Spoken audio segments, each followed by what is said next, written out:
Alright, welcome back, guys. Today I am going to talk about homemade vaccines, and specifically we are going to prepare a natural antiviral shot. Alright, and this is something that I have been doing, and I'm going to share with you what I would normally do whenever it comes around to the spring time, you know what I mean, when there's a lot of pollutants in the air like pollens, right? And the microbes on your carpet started to become activated again. So it will trigger allergic reactions, sinusitis, and other respiratory issues. So here is what I'm going to share with you to make this antiviral shot. Now, we are going to use some common ingredients that we can find in the kitchen or easily access in the market. So number one, we are going to use garlic. Most of us are familiar with garlic, and we are going to use 4 cloves, or depending on your liking or your tolerance, you could use more or less. But I'm going to use 4 for this one. And here, garlic, number one. And just want to say garlic, it has this very active compound called allin, but allin is only produced or made when the garlic is being crushed, chewed, broken. So there's this compound called allicin in the whole cloves, and whenever it is broken or cracked or crushed, allinase, an enzyme in the garlic, converts allicin to allin. And allin is what has the therapeutic benefits. So very, very good in not only, say, as an antioxidant, but in cancer. There is also the presence of germanium, this very important trace element in garlic, and it has this very strong antioxidant property, and it is now being used in nutritional cancer therapy research, cutting edge research. And there's also the presence of zinc and selenium as well, and zinc is very important for immunity, the thymus gland, the prostate, and other reproductive functions as well.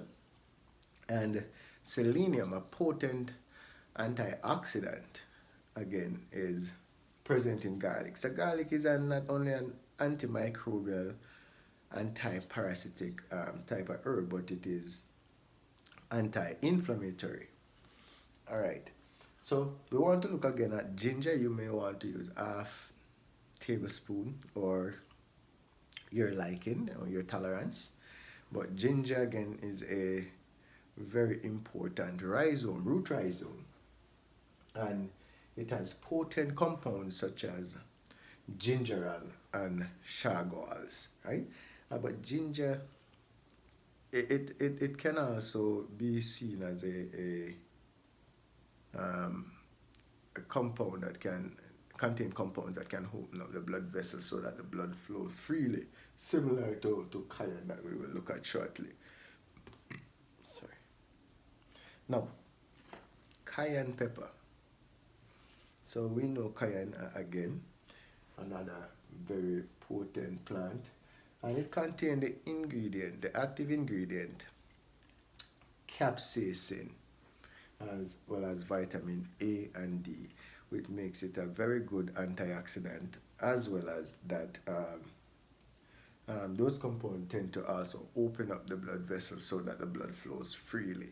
So they act like carriers as well as antioxidants. All right, and lemons. If you don't have lemons, then you may want to use lime or grapefruit, or say sour orange, what we call civil orange or sour orange. But we can use 2 lemons or your choice.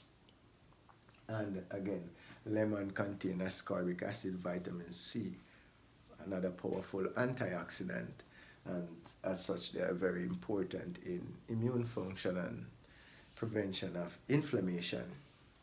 And number 5, we can also incorporate cabbage. So the cabbage leaf, you can break the cabbage leaf, or you can add it to a blender and chopped it, and add water and chopped it to pieces, and get the cabbage juice by adding this to some water, add it to a blender, and then crush it. So the cabbage juice is very important because cabbage contain what we call I3C, indole 3 carbinol, and that is a very, along with its byproducts, these compounds are very important in fighting against cancer, virus, and a whole host of other ailments. Importantly, cabbage can also provide a source of calcium, potassium, and iodine. So cabbage is very important when it comes to protection of the cells against radiation and cancer, and as well as virus. And there is also eucalyptus oil. But what we could do is take a drop, a single drop, because this one is more specific. You have to use a single drop of the eucalyptus oil.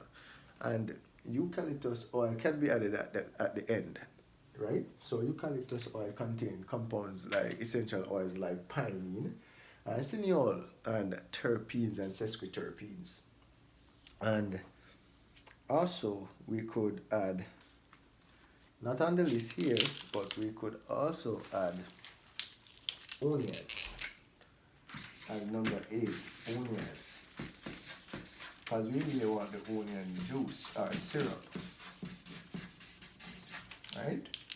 So what we could do is cut thin slices of the onion and add it to the bottom of a jar, and then add, say, a tablespoon of honey onto that first layer, and then add another layer onto the honey, then add another tablespoon of honey, and add another layer of the onion, and then add another layer of honey. But you can put as many layers you want, but end it with honey on top to cover that layer of the onion. And then finally, as I said, we would use honey, or if we had prepared this honey syrup with the onion, then we wouldn't need to use honey in the end. But if we hadn't used the onion, then we could have used the honey in the last part to not only to give taste, but honey contains live enzymes and sucrose, simple sugars such as sucrose and fructose, and those are not only seen as carriers, right? Because we know that they play a very important function in solvolysis, attracting water to themselves and moving water across cell membranes. So sucrose is very important in doing that, as well as providing energy to the cell. All right? So ideally, the last thing you'd have done is to add all of these to probably 3/4 cups of water. So here I have my jar, and what I would normally do is add the lemon juice.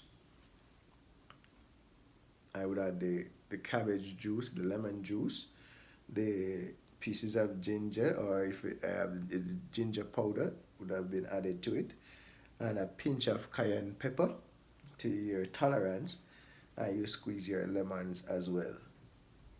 And this together now you would mix together and set it aside in your refrigerator for 8 to 24 hours, and then you can take your personal shots of this, once a day, or if you have that flu, it may be 2 times a day, and if depending on the severity of the flu, you may take 2 to 3 shots per day.